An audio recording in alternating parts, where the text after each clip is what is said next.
Graça e paz, meus queridos. Nós vamos aqui hoje falar sobre formação de liderança.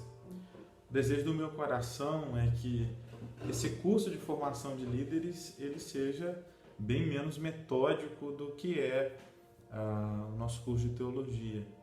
Nós vamos falar sobre conceitos hoje, vou tentar explicá-los da melhor maneira possível, mas eu acredito que a formação de líderes ela tenha também ligação com um impartir de coração. Sentirmos a mesma coisa, pensarmos alinhados em nossas mentes. É fato que nós nunca vamos conseguir uma denominação onde as pessoas pensam exatamente igual às outras. E eu penso que isso também é ruim, né? A diversidade é boa, porque às vezes uma pessoa vai conseguir ver por uma perspectiva que as outras não vão, e isso pode, inclusive, corrigir um erro coletivo. Então é importante que exista pessoas pensando diferente, né? Mas nós precisamos buscar alinhar o nosso coração e a nossa mente com a mente de Cristo, né? Eu quero abrir hoje a nossa conversa sobre liderança e sobre o papel de uma liderança cristã no mundo atual com um texto muito famoso de Romanos, capítulo 12, versículos 1 e 2, que todos nós conhecemos. Rogo-vos, pois, irmãos, que apresenteis os vossos corpos como um sacrifício vivo, santo e agradável ao Senhor, porque este é o vosso culto racional. E não vos conformeis com esse mundo, mas transformai-vos pela renovação do vosso entendimento, para que experimenteis qual seja boa, agradável e perfeita a vontade de Deus. É necessário que nós passemos por uma mudança de mente para que nós possamos vivenciar a vontade de Deus. Pois bem, hoje nós vamos falar sobre cosmovisão. O que seria isso? De maneira simples, cosmovisão seria a maneira que nós enxergamos o mundo. É como se você fosse totalmente míope ou estrábico, ou tivesse um astigmatismo asseverado e não conseguisse enxergar corretamente. Então você precisa de óculos para que você possa interpretar a realidade de maneira clara. A cosmovisão é isso. Nós não temos a capacidade de interpretar as coisas que nos cercam por nós mesmos. Então a nossa geração, uma maneira de viver da cultura que nos cerca, traz para nós uma maneira de enxergar e interpretar as coisas que estão à nossa volta. Eu vou tentar explicar isso de uma maneira mais simples, mas o nome disso é cosmovisão. Vamos pensar numa criança. A criancinha ela tem capacidade de enxergar os objetos, as coisas, mas ela não entende bem o que as coisas são. As coisas são enxergadas, mas para ela estas coisas ainda não têm significado, ok? Então, a cosmovisão ela é construída por paradigmas. Parecem palavras difíceis, mas entendê-las pode ser fácil, ok? Então, vamos imaginar que a cosmovisão é a maneira que nós interpretamos o mundo. E os paradigmas são as regras que nos condicionam à oportunidade de interpretar o mundo. Tentando explicar isso com a criança ela tem capacidade de ver, mas ela ainda não tem capacidade de interpretar a realidade. Ela ainda não significa a realidade de maneira cultural. O ser humano é um ser cultural, né? Construído através de uma identidade histórica cultural. O ser humano de 2000 já não é mais o ser humano que nasceu aí em 2010, que não é o mesmo ser humano lá de 1920. Pode ser que nós tenhamos muitas semelhanças genéticas, mas a cultura que nos cerca mudou. Então a maneira de ver o mundo mudou. Continuando na criança, vamos pensar assim. A criança tem capacidade de ver, mas ainda não significa. Então, por exemplo, no crescer da criança, a mãe vai colocar algumas coisas na boca dela, mas quando a criança tentar colocar algumas outras coisas na sua própria boca, a mãe irá impedi-lo. Há um paradigma sendo estabelecido aqui. É claro que eu estou explicando de forma grossa, mas é para entender. Há um paradigma sendo ensinado a essa criança. Há coisas que se coloca na boca, há coisas que não podem ser colocadas na boca. E ela vai aprendendo, de acordo com as correções e os estímulos que ela vai recebendo. Percebe? Vamos pensar isso culturalmente. Uma criança que nasce na China pode colocar baratas na boca. Lá se come baratas. Uma criança brasileira não pode colocar baratas na boca. Fato é que barata é um inseto aqui no Brasil e é um inseto na China. Mas existe uma cultura e toda uma questão que cerca a criança que constrói para ela a maneira de enxergar o mundo. Percebe? Então a criança vai estabelecendo o que ela pode e o que ela não pode pôr na boca, tendo como ponto de partida os conceitos culturais que cercam ela, o momento histórico que ela vive, porque a cultura muda com o momento histórico. Tá dando para entender? Por exemplo, a criança no Brasil pode comer banana, né? E ela vai crescendo, a mãe vai dando banana para ela, e em determinado momento da vida dela, ela come banana sozinha. E comendo banana sozinha, ela vai morder a casca. E aí a mãe diz para ela, não, essa parte não come. E ela já sabe que há algumas coisas que se pode pôr na boca e há outras coisas que não se pode pôr na boca. Então a mãe ensina que casca não é coisa de pôr na boca, só a fruta que está dentro da casca. Então a criança pega a casca com o passar do tempo e joga no chão. E aí a mãe diz, não é porque não come que pode ser descartado em qualquer lugar. Coisas que você não come são lixo. E lixo você tem que colocar na lixeira. Há outro paradigma aqui. Então não existem só coisas que se podem colocar na boca e coisas que não se podem colocar na boca. Há lugar para coisas e coisas. Não é porque eu não ponho na boca que aquela coisa não existe. Aquela coisa tem um lugar. Há um outro paradigma sendo estabelecido para essa criança. Coisas têm os seus lugares. Nós estamos estabelecendo para essa criança uma aprendizagem de organização.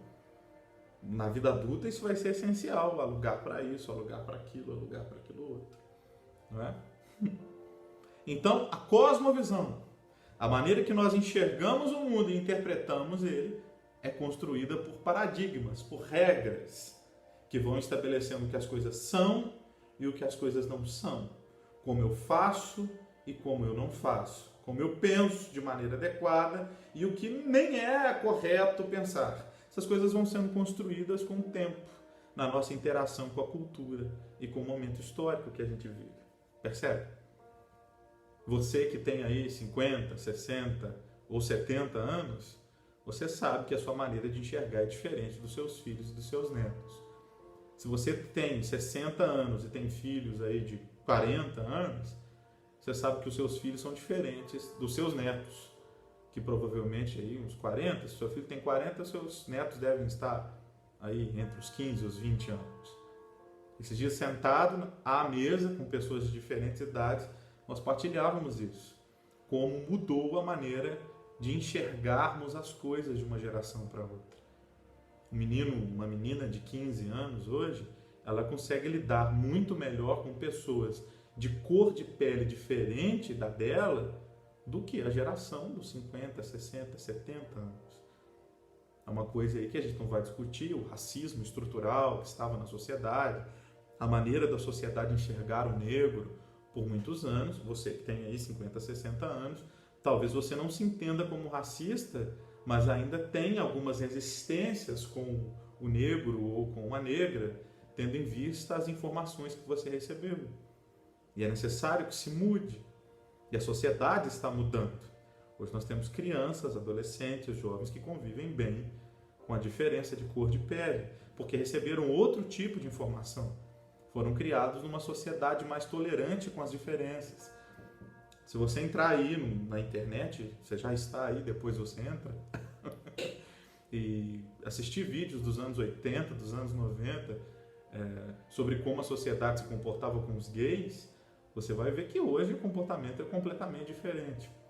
Pessoas de 50, 60 anos pensam coisas sobre os homossexuais que hoje adolescentes, pré-adolescentes e jovens não pensam mais. A mente mudou. Pode ser que geneticamente o ser humano seja muito similar. Ele não mudou tanto em décadas. Essa mudança exigiria alguns milhares e milhares de anos. Geneticamente nós somos muito similares, mas a cultura à nossa volta foi transformada, a cosmovisão foi mudada, porque os paradigmas, as regras foram mudadas. Você está conseguindo me acompanhar? Dá para entender? Paulo, nesse texto de Romanos, ele está dizendo: vocês não podem se conformar com este mundo, com o presente século. Há uma maneira de viver em Roma, há uma maneira de pensar em Roma, há uma cosmovisão que domina o comportamento romano, que vocês, igreja de Roma, devem repudiar. Vocês não podem permitir que essas coisas formem vocês. Não vos conformeis, não tomem a forma mesmo.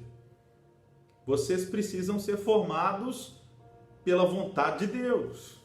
E para que vocês vivam uma boa, agradável e perfeita vontade de Deus, é necessário que você seja um sacrifício vivo. Olha que coisa antagônica, paradoxal. Como pode existir sacrifício vivo se todo sacrifício é morto? Você já comeu um frango aí sacrificado, morto. No almoço de domingo, morto, frango morto. Tudo que se sacrifica morre. Como é isso de sacrifício vivo? Paulo está falando sobre esta morte para a cultura de Roma. Ele está falando à igreja de Roma e também falando a nós, né? Que a cultura do nosso tempo não forme a nossa maneira de ver, não forme a nossa maneira de interpretar e agir com o mundo. Pelo contrário, vocês precisam morrer para estas coisas e renascer para as coisas de Deus. Então apresentem a vida de vocês como um sacrifício vivo, ou seja, algo que apesar de vivo está morrendo. Morrendo para quê? Para a maneira mundana de pensar. Não tomem a forma do mundo, do presente século, mas sejam transformados, metanoia, uma mudança de mente. A maneira de vocês interpretarem o mundo à volta precisa mudar. Mas mudar para onde? Para os preceitos da palavra de Deus, para aquilo que Deus deseja. É certo que aquilo que Deus deseja de nós, o ser humano que o Senhor está moldando em nós, cada vez mais parecidos com Cristo, entra cada vez mais em choque com este ser humano que ama o mundo. A Bíblia não nos ensina isso? João não diz: não ameis o mundo, nem o que no mundo há, porque aquele que ama o mundo, o amor do Pai não está nele. Então vocês não devem amar a maneira que o mundo vive. É necessário que vocês se transformem através de outros paradigmas. Se o mundo tem regras que constituem a maneira da pessoa no mundo ver e interpretar, a palavra de Deus tem outras séries de regras e de princípios que vão transformar a nossa maneira de ver. Se você olha para o Sermão do Monte, você vai perceber que Cristo está falando sobre coisas que são o extremo contraponto da maneira de viver. Quando Cristo diz assim: vocês precisam viver uma vida de perdoadores, porque quem não perdoa não é perdoado. Vocês têm que viver como o Pai de vocês, para que vocês sejam filhos do Pai de vocês, celestial. É necessário que vocês vivam com as pessoas boas e más da mesma maneira. E que amem as pessoas que te amam, mas que também amem as pessoas que te odeiam. E ore por elas, e fale bem delas. Isso não é assustador? Se isso era assustador para a época de Jesus, também é assustador para a nossa época. Porque apesar da cultura do mundo ter mudado em muitas coisas, o mundo ainda jaz no maligno.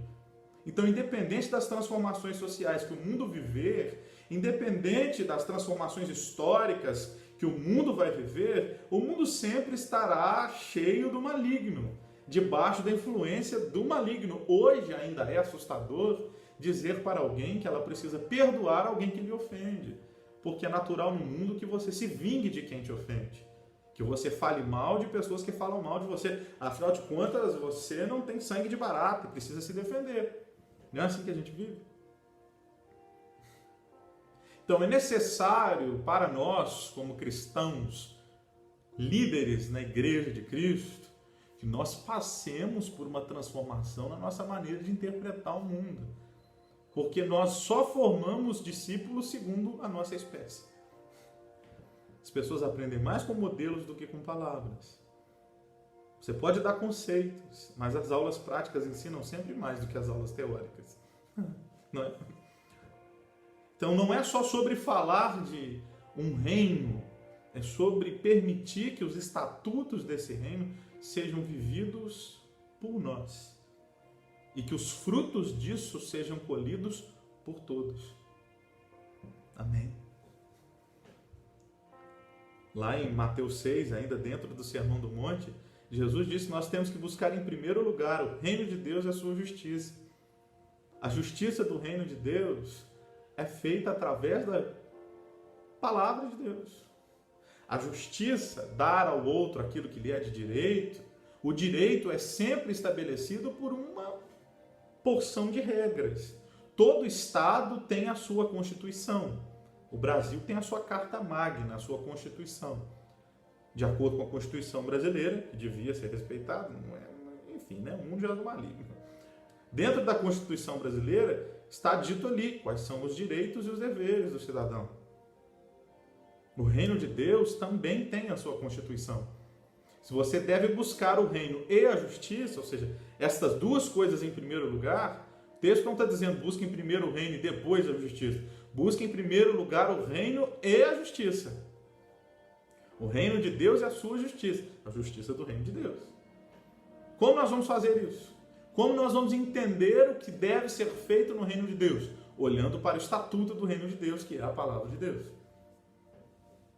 Então nós devemos cada vez mais meditar na palavra de Deus. Não é só ler.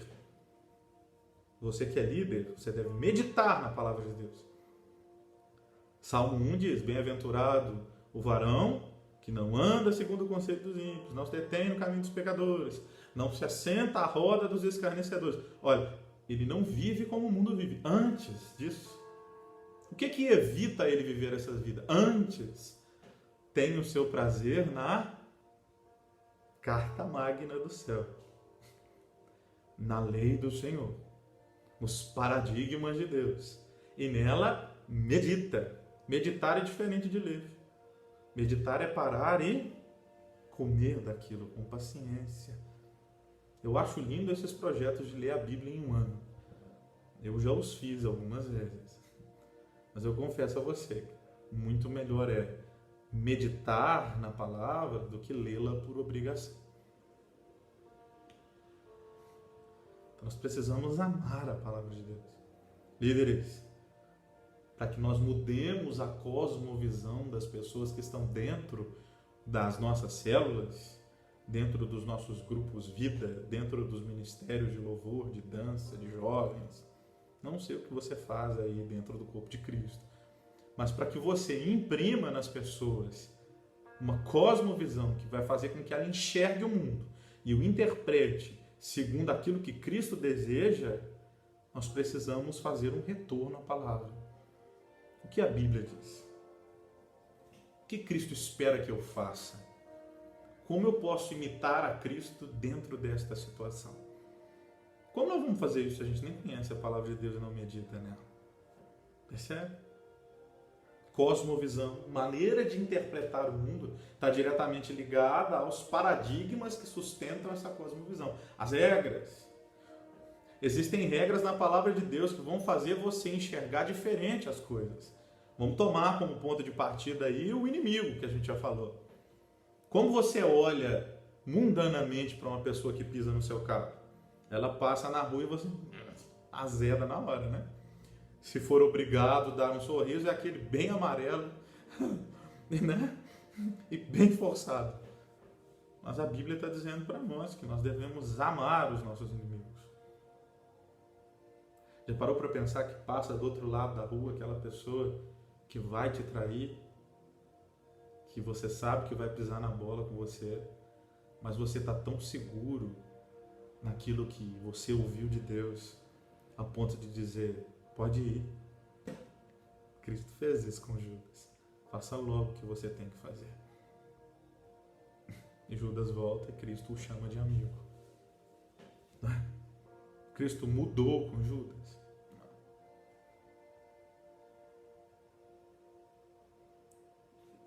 Cristo amou a Judas. Judas estava ajudando com que Jesus cumprisse com a função de sua vida, que era caminhar para a cruz e ser preso em função da perseguição dos religiosos de sua época. Estava escrita. E por mais que doa ver a palavra de Deus se cumprindo em nós, porque ela vai nos transformar, ela vai tirar coisas de nós, ela vai nos ofender enquanto nos muda. Assumir esse desafio de ser transformado é muito difícil. É necessário, então, não que nós mudemos as nossas aparências, mas que passemos por uma transformação de mente. Percebe como a gente errou nos últimos anos, tirando as pessoas do mundo e não conseguindo tirar o mundo das pessoas? Eu vim de uma geração de líderes de jovens que acendia as luzes, piscava luzes na igreja, e eu vim de um movimento de jovens, eu fui líder de jovens onde todas as igrejas estavam abarrotadas de jovens. Porque na minha geração, no comecinho do trabalhar de jovens na minha época, foi o estouro do trabalho com o movimento celular. E aí a gente trazia as pessoas dizendo, olha, o prazer que você pode ter no mundo, você pode ter na igreja. Então eles iam para a igreja e... cantando coisa de Deus. Essa galera vinha. E a gente dizia para ele, dá para ser. E hoje a maioria dessas pessoas não estão na igreja. Por que não estão? Porque nós atraímos eles dizendo para eles, olha, o que vocês tinham no mundo vocês podem ter aqui. E não podem. E não podem. Porque viver com Cristo, fatalmente, é uma transformação de vida. E nós oferecemos para eles os prazeres que eles tinham lá fora, sem a culpa que eles sentem por fazer o que fazem. E a gente usou isso como desculpa evangelística. Vamos tocar funk na igreja. O problema não é o funk, é o que o funk insinua. Percebe? A gente sempre vai olhar para o funk como instrumento de sedução. Por muito tempo, por muitas gerações, nós ainda enxergaremos o funk como instrumentos de sedução, como instrumento quase de acasalamento. Eu já vi muitas vezes funk dentro da igreja e as irmãzinhas rebolando dentro da igreja. Então, não há como você fazer misturar abacaxi com batata como se fosse a mesma coisa. Percebe?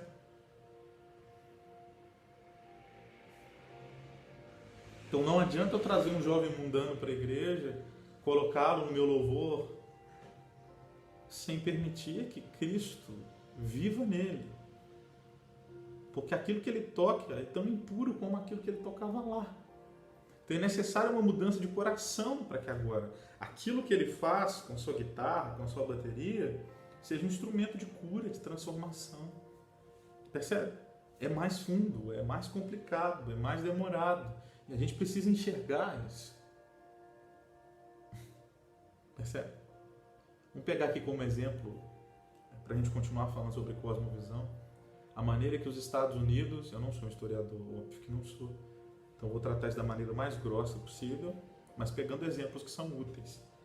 Se a gente pegar a maneira que os Estados Unidos foi colonizado, a maneira que o Brasil foi colonizado, isso vai construir para nós uma cultura e uma maneira de enxergar o mundo. Porque os Estados Unidos ele é construído por uma visão calvinista cristã, não é?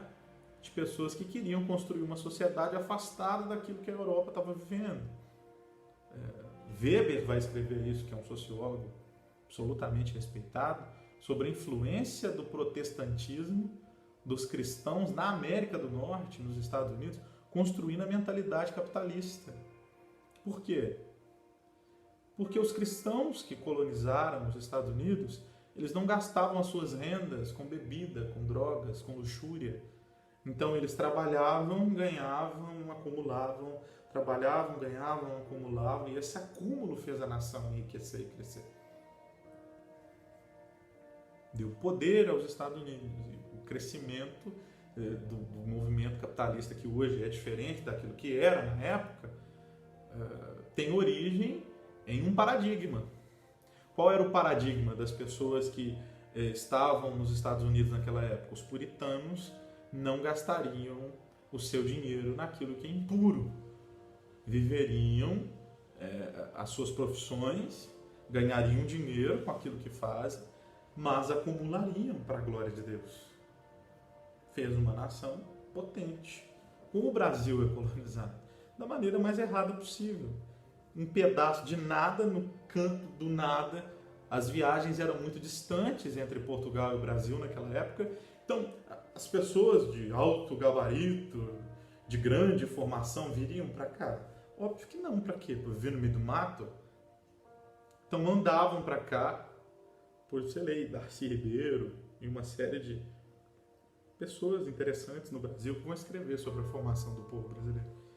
Então vem para cá uma série de gente que estava condenada à prisão perpétua pela coroa portuguesa, e eles vêm para cá para servir a coroa. Você quer ficar preso para sempre em Portugal ou quer ser livre lá no meio do mato? Livre no meio do mato. Chegava aqui, tinha poder, enfim, né? Então tem 3 influências perigosas que constroem a nossa sociedade. Um cristianismo que se perdeu pela influência dos muçulmanos. O cristianismo que chega no Brasil, ele tinha sido influenciado pelos muçulmanos que dominaram a Península Ibérica lá em cima, Espanha, Portugal. Os mouros, que eram islâmicos do norte da África, naquela época possuíram ali a Península Ibérica por muito, muito tempo. E isso influenciou o cristianismo, que era meio muçulmanizado. Então ele chega aqui sem uma visão paternal, uma visão de Deus juiz, destruidor, de mão pesada com quem não obedece. E esse cristianismo que chega no Brasil, ele catequiza à força. Você vai ser cristão porque sim, índio. É sério. Não há um ensino de paradigmas de um Deus que ama, de um Deus que salva, de um Deus que enviou seu Filho, de uma transformação de vida, de nós nos apropriarmos daquilo que Deus tem para nós e daquilo que Deus é, que Deus vai nos transformando de glória em glória, na mesma imagem, que nós vamos nos tornando como Cristo, que isso vai trazer frutos para a glória de Deus. Não. É um cristianismo de porque sim. Você é índio, você é norte, agora você vai ser cristão. Você é negro, você é nosso e agora é cristão porque sim. Daí nascem os sincretismos, porque os negros, por exemplo, vinham da África com seus deuses, eram obrigados a se cristianizar, e aí ele pega lá as imagens da Igreja Católica, Apostólica Romana e traveste de seus deuses. Então São Jorge é algum. Então enquanto para os católicos parece que na senzala adoram a São Jorge, estou adorando algum. Percebe o perigo dessas coisas? É sobre uma transformação de coração, não sobre uma aparência. Aquilo que nós fizemos com os índios, como cristãos, aquilo que fizemos com os negros, como cristãos, esse evangelismo forçado, não é o que a gente ainda faz hoje. Você vem para cá, você tem que mudar a sua maneira de falar, a sua maneira de vestir, e não sei o que, porque sim, e pronto. Se quiser sair da droga, assim que sai, e ao invés de impartirmos um coração, ao invés de impartirmos princípios que transformam as pessoas de dentro para fora, o nosso discipulado transforma as pessoas de fora para dentro. E as pessoas continuam problemáticas dentro com uma imagem fora precisando ser sustentada que não é coerente com a coisa dentro. Crise. E aí, para você não ver o quanto eu sou um hipócrita, porque eu me pareço cristão e no fundo sinto que não sou, tenho práticas ocultas, para que você não descubra, é melhor que eu aponte o pecado do outro. Quanto mais o erro do outro for apontado, melhor que não olhem para o meu. E aí a gente se torna um monte de gente julgadora. Só sabe o valor da misericórdia quem precisa beber dela. Tá, posso ouvir um amém aí? Tá dando para beber, irmão, devagarzinho? Tá dando para entender onde eu estou querendo chegar? Então nós precisamos de um retorno à palavra. Presta atenção comigo, a gente é colonizado por uma série de pessoas que vêm com a mentalidade errada para o Brasil, vêm para extorquir, e aí a gente escraviza índios. Você lê lá no Darcy Ribeiro uma coisa chamada cunhadismo, que é interessantíssima. Os brancos chegavam, era parte da cultura dos índios, dar uma das suas filhas aos que chegavam. Então davam as filhas aos brancos, os brancos se deitavam com as índias, isso dava direito que ele se deitasse com todos os outros da família. Então ele ia fazendo filho, só não podia deitar com sogro e sogra, se não me engano, com pai e mãe, né? O resto você podia se deitar com todo mundo. Darcy Ribeiro, depois você lê o livro. Cunhadismo, você acha na internet aí o conceito. Então esses brancos iam fazendo filhos, filhos, filhos, filhos, e usavam esses filhos como escravos. Então eles iam trabalhar para os seus pais na fazenda, iam cortar lá o pau-brasil, iam plantar cana, enfim. Então o primeiro conceito que o cristianismo mostra aos índios de pai é de um aproveitador, de um escravizador. Nós não fizemos isso depois com os negros? Quando os negros são trazidos para o Brasil, nós não oprimimos mais uma vez os negros? Nós não, perdão pela verdade aqui exposta, é dolorosa, mas é verdadeira. Os cristãos que colonizaram o Brasil há séculos atrás não estupraram índias e não estupraram negras, não criaram uma série de bastardos sem identidade de filho. Então, como que nós, cristãos, que vivemos uma realidade de um Deus que envia seu Filho para nos fazer filhos, imprimimos bastardos? A nossa sociedade é construída por homens aproveitadores sem identidade de filhos, que constroem bastardos. Essa sensação de não paternidade precisa ser consertada, porque o Evangelho ele traz para nós uma convicção de um Espírito de Deus, Romanos 8, que fala no nosso espírito, que somos filhos, e se somos filhos, temos direito à herança, para com Ele reinar. É certo que padeceremos com Ele nesse processo de luta com o mundo e de ampliação do governo de Cristo, mas é certo que reinaremos com Ele. E Ele está impartindo de glória em glória em nós o seu caráter. Então, fruto não é resultado, fruto é outra coisa. É outra confusão de paradigma que molda a nossa visão. Como nós somos criados dentro de uma sociedade que gera órfão, e órfão para se afirmar precisa de obras, nós nos tornamos uma igreja cheia de resultado. Igreja de resultado não é igreja de fruto. Veja Laodiceia. Lá em Apocalipse 3, a 7ª igreja a quem o Espírito fala, a palavra que Laodiceia escuta é que você pensa de si é que você não precisa de mais nada, você já tem tudo. Você diz de si mesmo, sou rico. Então, a visão que Laodiceia tinha de si mesma era de uma igreja que conquistou resultados, e esses resultados eram tão óbvios para ela, que ela diz assim, estou bem, não preciso de mais nada, sou rico. E aí, Cristo diz para ela, isso é a maneira que você se vê, mas quando eu olho para você, eu tenho vontade de te vomitar. Seus resultados não me impressionam, pelo contrário, me trazem ânsia.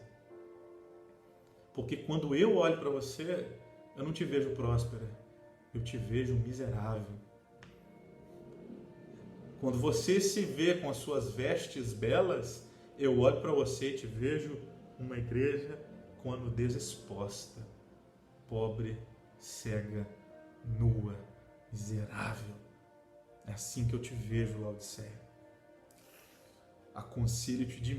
Aconselho a você, Laodiceia, Jesus dizendo, através do Espírito, lá em Apocalipse, que compre de mim colírio, para os seus olhos serem lavados a fim de que você veja. Você está com problema de visão, você não enxerga. Você enxerga as coisas da maneira errada. E quem enxerga as coisas da maneira errada? Quem tem um problema na sua cosmovisão. E o que é problema de cosmovisão? É paradigma errado. É conceito errado acerca das coisas. Regras erradas.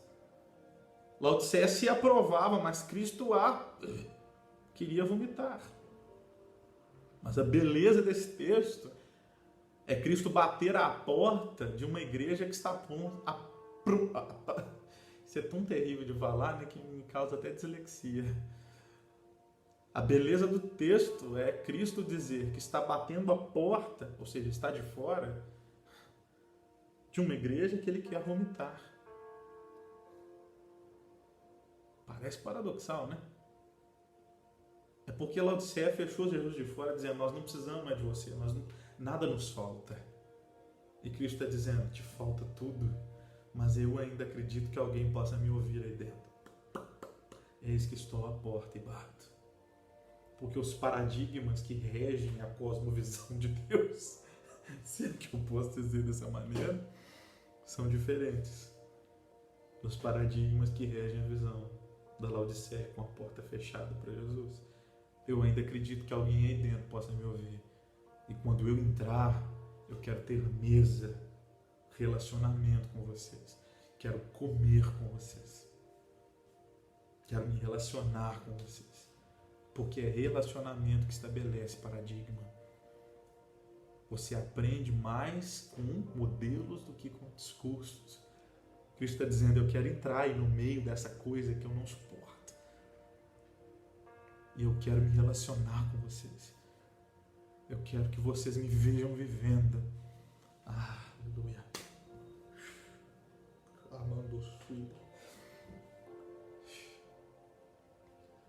Na segunda carta do apóstolo Paulo à igreja de Corinto, lá no capítulo 3, ele diz, vocês são cartas vivas, escritas pelo nosso ministério. O que o nosso ministério tem escrito nas pessoas. Quando o mundo olha para o nosso discipulado, para os frutos daquilo que nós construímos nas pessoas, que tipo de igreja o mundo lê? Irmão, há uma diferença de igreja perseguida para igreja odiada. Igreja rejeitada de igreja perseguida. É muito diferente. O sal pisado é o sal que não salga. Igreja rejeitada, igreja perseguida é outra coisa. É a cidade que está sobre o monte, ela não pode ser ocultada. É quando a glória de Deus vive tão fortemente dentro da igreja que isso confronta a maneira do mundo ser mundo. E o mundo, na escuridão, não suportando a luz, quer apagar a luz. Se uma igreja perseguida, igreja cheia de dons, de talentos, de partilha do primeiro século, cheia de Deus, morta, por quê? Porque brilhava. E crescia evangelizando com sangue. Quanto mais cristãos morriam, palavras de Tertuliano, sangue de Marte é semente, vamos parar de matar esse povo. Quanto mais mata, mais...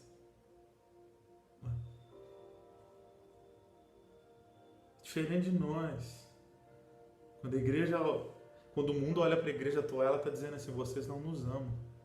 Vocês mentiram para nós.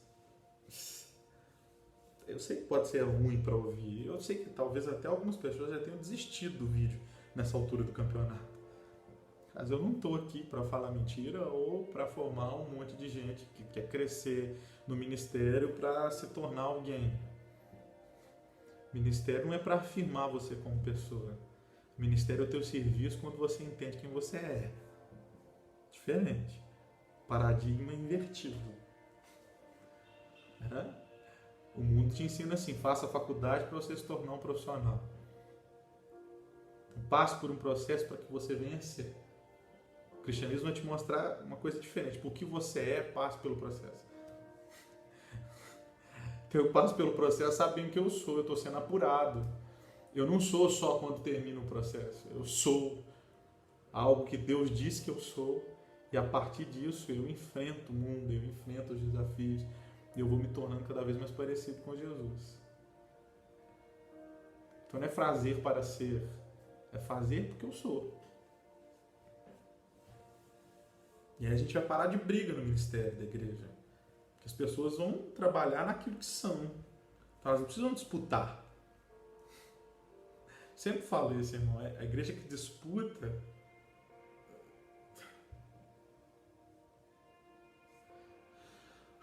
A igreja que disputa é a igreja imatura, porque a igreja madura coopera. Quando a gente entender que o nosso serviço não é construir igrejas grandes, mas grandes igrejas, né?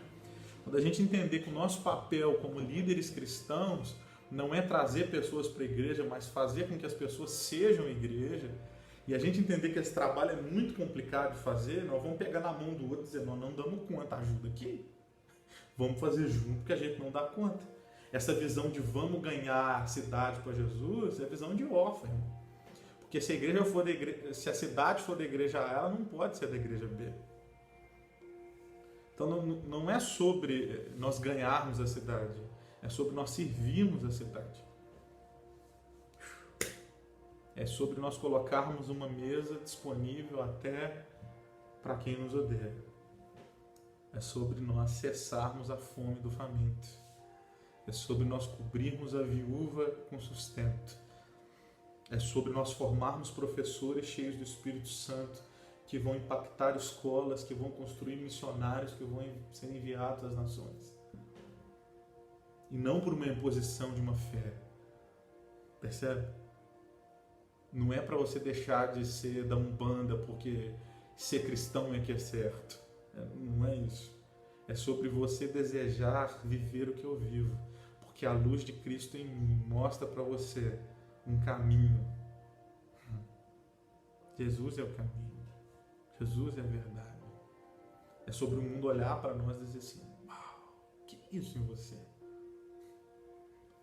Isso pode parecer impossível hoje porque a gente perdeu isso.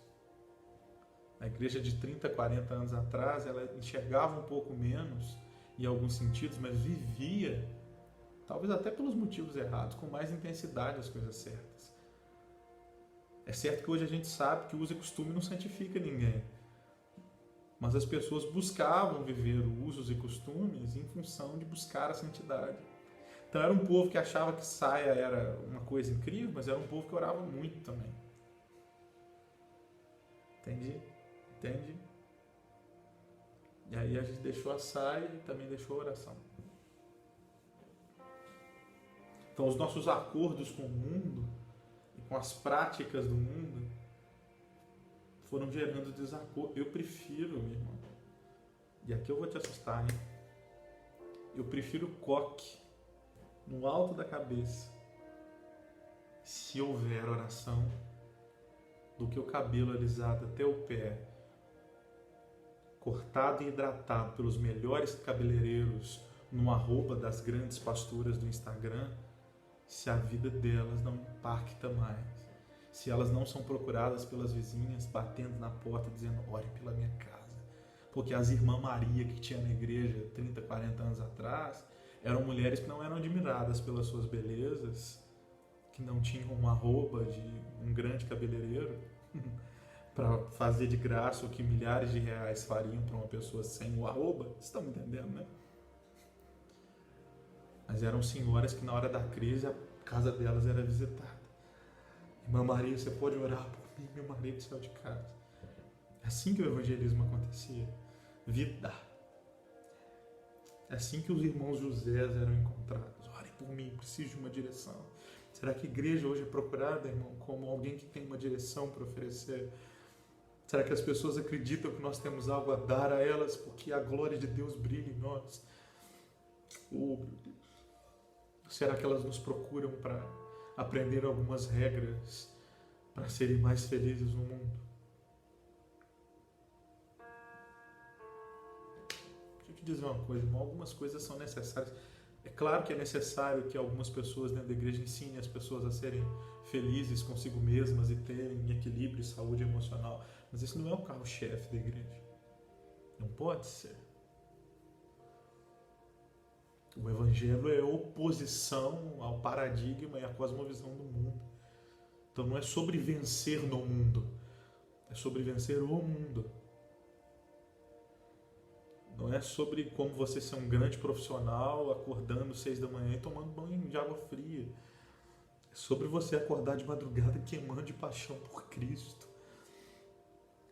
É certo que o banho frio vai te estimular a ser alguém mais disposto nas suas atividades, mas o banho frio não vai te pôr de joelhos diante da glória de Deus e dizer para Cristo: olha, não me adianta ter resultados se não há em mim o fruto.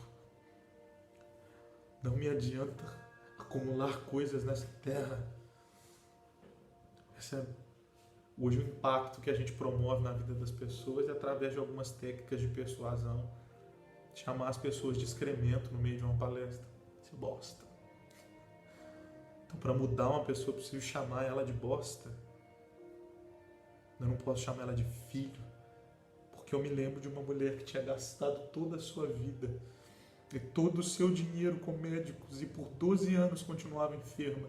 Imunda segundo a lei, quando toca em Cristo. Cristo diz: tiraram virtude de mim. Quando ele olha para trás, porque a mulher se denuncia, Jesus não diz para ela: bosta. Jesus diz: filha, vai em paz.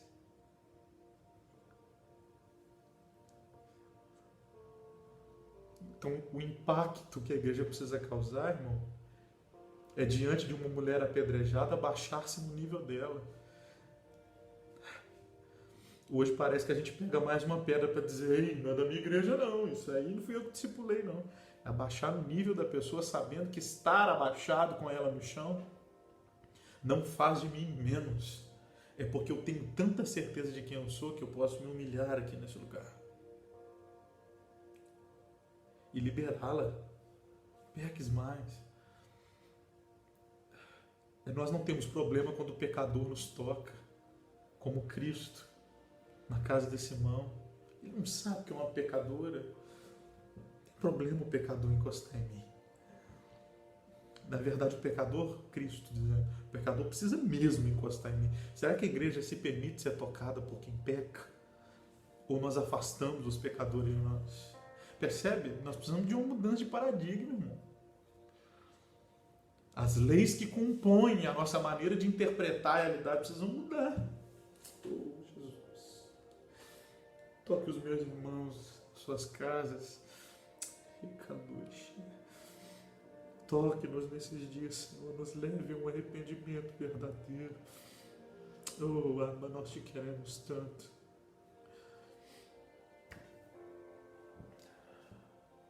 Se você é cristão só quando congrega na comunidade, está perdido.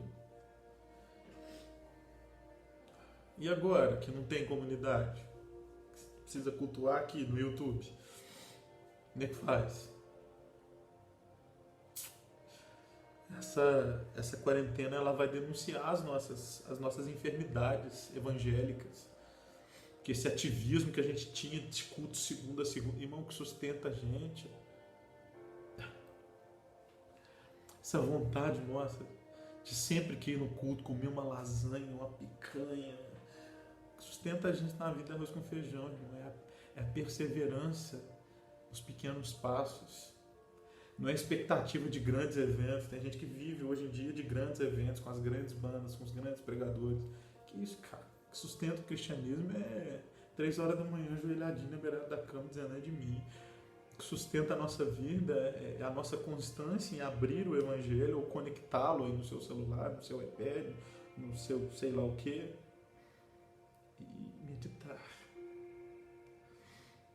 Bem-aventurado o varão que não anda segundo o que os ímpios dizem, nem se detém no comportamento que eles costumam ter, nem se assenta no meio deles para viver o que eles vivem antes.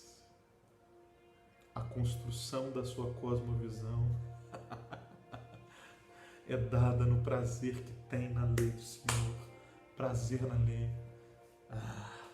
Eu oro para que nós tenhamos de novo prazer na lei do Senhor. Que como líderes que estamos sendo formados, que nós abramos a palavra de Deus, amando aquilo que lemos, emocionados com aquilo que lemos.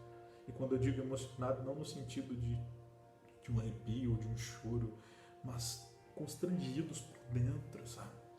Essa é a verdade inerrante, infalível de Deus. Isso aqui modela o meu comportamento e a minha vida, de dentro para fora. Nós somos construídos como nação brasileira, como uma nação órfã. E nós precisamos reconstruir isso. Nós não vamos fazer isso com panelaço aqui, com buzinaço lá, pró ou a favor, ou contra, perdão. Percebe? Nós vamos fazer isso, irmão, na qualidade de uma vida devocional santa. Então não é sobre oferecermos um discurso, é sobre afirmarmos os nossos discursos com a nossa vida. Ai de mim que vou perecendo. Que sou um homem de lábios impuros e vivo em meio a homens de impuros lábios. Ai de mim. Essa palavra primeiramente é para mim. Cosmovisão. Nós precisamos trabalhar por uma transformação na maneira das pessoas que caminham conosco interpretarem as coisas à sua volta. Transformando os paradigmas que compõem a nossa maneira de enxergar. Palavra de Deus. Nós te amamos, Jesus. Nós pedimos ao Senhor que estenda suas mãos sobre a nossa comunidade, que estenda suas mãos sobre a igreja brasileira. Aviva-nos no meio dos anos. Desperta-nos desse sono profundo.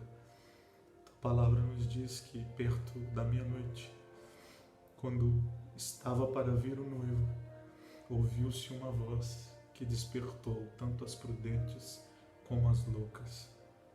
Que haja uma voz de despertar no mundo, que possamos despertar para a volta de Cristo. Amém. Amém. Que a graça e a paz do Senhor sejam multiplicadas sobre a sua vida. Deus te abençoe. Saudades de vocês. Espero que esse processo acabe logo para a gente poder se abraçar e orar junto. Amém. Durante a semana eu libero aí nossa aula de teologia, e você que está no nosso grupo de oração, não pare de orar, irmão. Faço questão de liberar. Estou trabalhando muito para isso, apesar dos afazeres agora da vida de casado, da vida ministerial, de uma série de coisas. Eu vou me esforçar para deixar sempre uma mensagem devocional lá no grupo de oração, tá bom? Deus te abençoe. Vamos caminhar junto.